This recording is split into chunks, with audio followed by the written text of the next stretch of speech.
The search for answers to how the government paid a private citizen 1.5 billion shillings for the sale of land where Ruaraka High and Drive-In Primary School stand took the Senate's Public Accounts Committee to the disputed area, where they found out that both institutions do not have title deeds. In March 2017, the then Education Cabinet Secretary Fred Matiang'i authorized the NLC to acquire the 13.5-acre land LR number 7879/4 in Ruaraka, Nairobi for the two schools.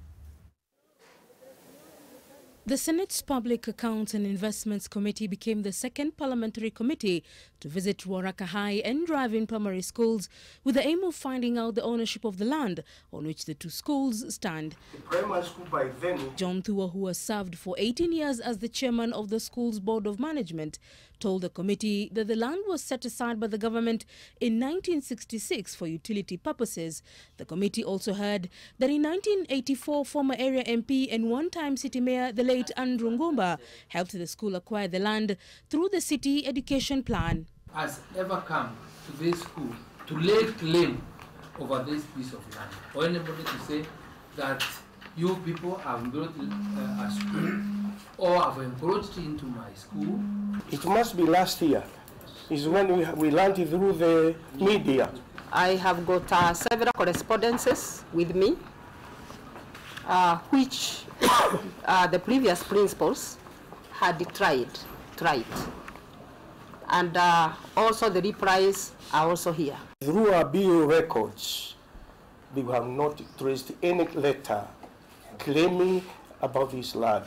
The committee failed to understand why the process of acquiring a title deed has been problematic. In 1999, 3,066 shillings was paid for the processing of a title deed that is still pending. The first registration was done in 1987, in 1997, and again in 2009, according to information before the committee. While the Ruaraka High School has been operating on a letter of allotment since 1999 and is yet to get a title deed for the parcel of land on which it stands, life is a bit more difficult for the Drive-In Primary School adjacent to that particular piece of land in terms of proving its rightful ownership, and even the school administration does not have these documents and said so before the Senate's PAIC this morning.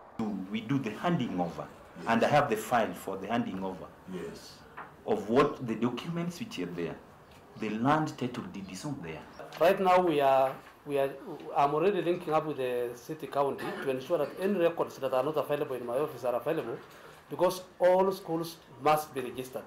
There is someone who claims that this school is built on his land and he wants to be paid money.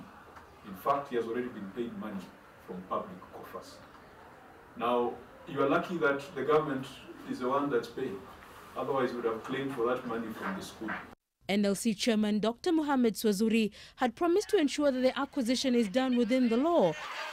But the two schools' principals, Ms. Agnes Chege and her counterpart at Drive-In Primary School, Mr. Benjamin Olo, told the committee that NLC did not involve them in the process.